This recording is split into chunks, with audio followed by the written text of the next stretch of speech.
न एमएसपी पर कानून बना, न आंदोलन में मरे किसानों को शहीद का दर्जा मिला, न उनके परिजनों को सरकारी नौकरी मिली और न ही अजय मिश्रा टोनी का इस्तीफा हुआ। फिर भी आंदोलनकारी किसान यह कहकर अपनी पीठ थपथपा रहे हैं कि हमने सरकार को झुका दिया। राकेश टिकैत तो बैंकों के मसले पर भी आंदोलन करना चाहते थे, फिर अब खामोश क्यों हो गए? किसान आंदोलन पर सबसे ज्यादा उछल कूद मचा रही कांग्रेस को तो सांप ही सूंघ गया। बिन किसी किचकिच के गुरनाम सिंह चढ़ूनी मान गए, जो सीएम खट्टर के साथ वार्ता तोड़कर निकल आए थे। अब उन्हीं शर्तों पर तैयार कैसे हो गए? क्योंकि किसानों को शहीद का दर्जा और स्मारक के लिए जमीन की मांग को खट्टर सरकार ने सीधे ठुकरा दिया था।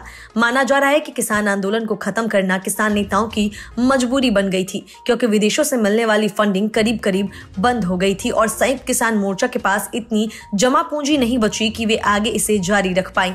इसीलिए केंद्र सरकार के प्रस्ताव पर थोड़ी हिचकिचाहट के बाद किसान मोर्चा ने हामी भर दी। मजे की बात यह है कि एमएसपी के लिए कमेटी कब बनेगी, किसानों पर दर्ज मामले कब वापस लिए जाएंगे और मुआवजा कब मिलेगा, इसकी कोई डेडलाइन भी तय नहीं है। यही वजह है कि राकेश टिकैत और दूसरे किसान नेता 15 जनवरी को किसान मोर्चा की बैठक करने की बात कह रहे हैं, और यह कि हमने आंदोलन स्थगित किया है, खत्म नहीं। लेकिन दिल्ली की सारी सीमाओं पर तंबू खुलने लगे हैं, सामानों को ट्रकों पर लादा जा रहा है। मतलब ये कि अगले कुछ घंटों में दिल्ली की सीमाएं पूरी तरह से खाली हो जाएंगी। हालांकि राकेश टिकैत कुछ और दावे कर रहे हैं, लेकिन गाजीपुर बॉर्डर पर इक्के दुक्के लोगों के अलावा कोई बचा नहीं है। Bureau report, news of India. कृषि कानूनों की वापसी के पीएम मोदी के ऐलान के बाद संयुक्त किसान मोर्चा ने राकेश टिकैत को पूरी तरह से किनारे लगा दिया। वजह उनकी सियासत थी। यही वजह है कि आंदोलन वापसी का ऐलान करते वक्त योगेंद्र यादव ने राकेश टिकैत को सबसे पिछड़ा नेता बताया और बलवीर सिंह राजेवाल को सबसे पहला। योगेंद्र यादव ने बड़े मौके पर बातों बातों में टिकैत को आंदोलन के श्रेय से दरकिनार कर दिया। योगेंद्र यादव ने कहा कि हमारे लिए पंजाब के किसान नेता बलवीर सिंह राजेवाल ओपनर हैं और राकेश टिकैत टैलेंटेड नेता हैं। इसके बाद यह बात सबके सामने आ गई कि राकेश टिकैत के पर पूरी तरह से कतर दिए गए हैं। असल में किसान आंदोलन मुख्यतः पंजाब और हरियाणा का आंदोलन था और एसकेएम में पंजाब और हरियाणा के नेताओं ने वर्चस्व के चलते राकेश टिकैत को न सिर्फ दरकिनार कर दिया, बल्कि उन्हें आंदोलन समाप्त करने पर भी मजबूर कर दिया। सबसे पहले आपसी खटास तब शुरू हुई जब गुरनाम सिंह चढ़ूनी ने टिकैत के हरियाणा में बढ़ते प्रभाव और उनके लगातार दौरों पर सवाल उठाए। बातों ही बातों में कई बार चढ़ूनी यह इशारा भी कर चुके थे कि टिकैत को उत्तर प्रदेश देखना चाहिए, हरियाणा को हम संभाल लेंगे।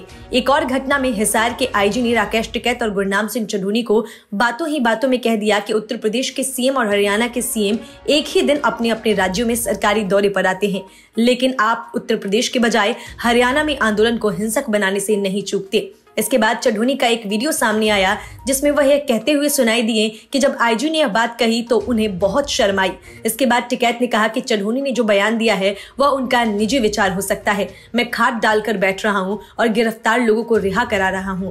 इन सभी घटनाओं के बाद चढ़ूनी ने सार्वजनिक तौर पर टिकैत पर हमला जारी रखा और उन्हें आंदोलन से दूर करने की कोशिश शुरू कर दी। और यही एक बड़ी वजह रही कि एसकेएम द्वारा गठित 5 सदस्यीय कमेटी में टिकैत का नाम नहीं था। टिकैत को आंदोलन से दरकिनार करने की बड़ी वजह पंजाब के जत्थेदार संगठन भी थे। सूत्रों का कहना है कि जिस तरह से टिकैत को मीडिया में कवरेज मिल रही थी, ऐसे में पंजाब के किसान नेताओं को लगा कि टिकैत जानबूझकर ऐसे बयान देकर मीडिया में छाए रहते हैं। धीरे धीरे पंजाब के किसान जत्थेबंदियों ने माहौल बनाकर टिकैत को महत्व देना कम कर दिया। पंजाब के जत्थेबंदी कृषि कानूनों की वापसी के बाद ही घर लौटना चाहते थे और वो इसको लेकर मन बना चुके थे। यही वजह है कि एसकेएम अचानक से सक्रिय हुआ और कमेटी बनी। पर्दे के पीछे की बात हुई और आंदोलन को खत्म किया गया। कृषि कानूनों की वापसी के बाद भी टिकैत लगातार सभी मांगों को लेकर आंदोलन जारी रखने की बात करते रहे, लेकिन सतीश लंबरदार ने कृषि कानूनों की वापसी के बाद खुलकर राकेश टिकैत के खिलाफ मोर्चा खोल दिया। उन्होंने कहा कि यूपी का एक किसान नेता शुरुआत से आंदोलन को खराब कर देना चाहता है।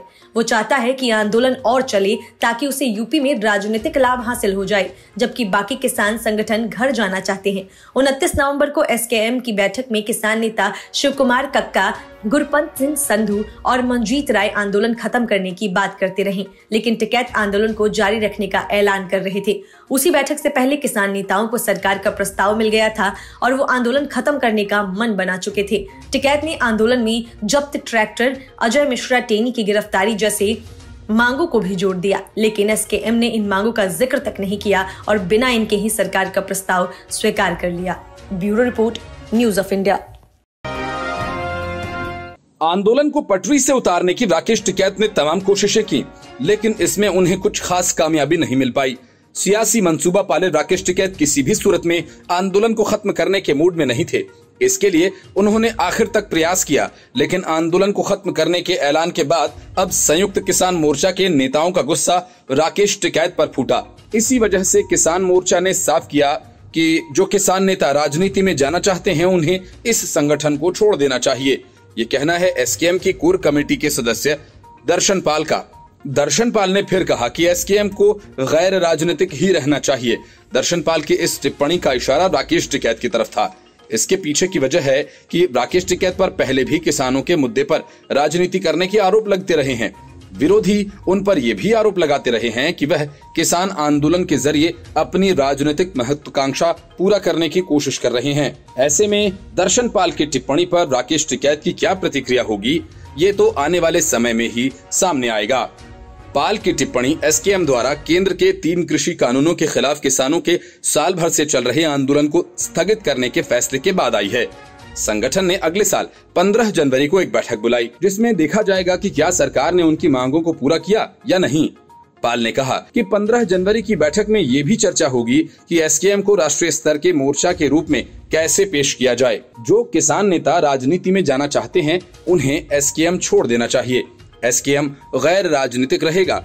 उन्होंने कहा कि एसकेएम ने 19 नवंबर को 60% जीत हासिल की थी, जब प्रधानमंत्री नरेंद्र मोदी ने कृषि कानूनों को रद्द करने की घोषणा की थी, और बृहस्पतिवार को 35% जीत हासिल की। उन्होंने संकेत दिया कि शेष 5% जीत तब प्राप्त होगी जब सभी मांगों को मान लिया जाएगा।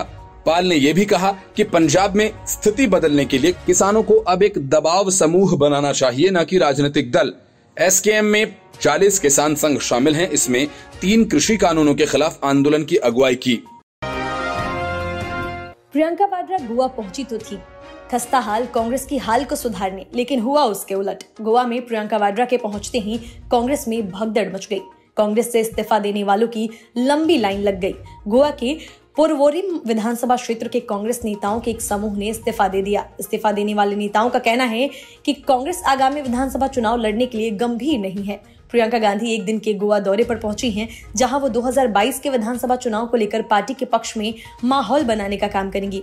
इस बीच दक्षिण गोवा के सीनियर नेता मोरेनो रेबेलो ने भी कांग्रेस इस्तीफा दे दिया। अपना इस्तीफा देते हुए रेबेलो ने लिखा कि वह मौजूदा विधायक एलेक्सियो रेगिनाल्डो के एक बार फिर से टिकट दिए जाने से निराश है। कहा जा रहा है कि इस्तीफा देने वाले नेताओं का गुट निर्दलीय विधायक रोहन खौंटे को समर्थन कर रहा है।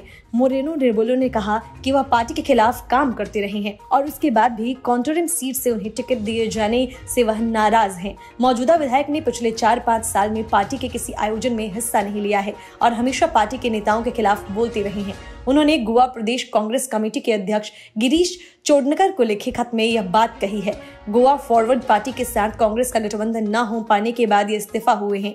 पिछले दिनों ही कांग्रेस के नेता रहे पूर्व सीएम रवि नाइक और लुई जिन्हो फ्लेरियो ने कई नेताओं ने कांग्रेस इस्तीफा दिया था। विधानसभा चुनाव में 17 सीटें जीतने वाली कांग्रेस के पास अब गिनती के सिर्फ 3 विधायक बचे हैं। एक तरफ भाजपा संगठित नजर आ रही है, तो वहीं कांग्रेस आपसी कलह से परेशान है। इसके अलावा कुछ अन्य पार्टियों की सक्रियता ने भी उसे खासा परेशान किया है।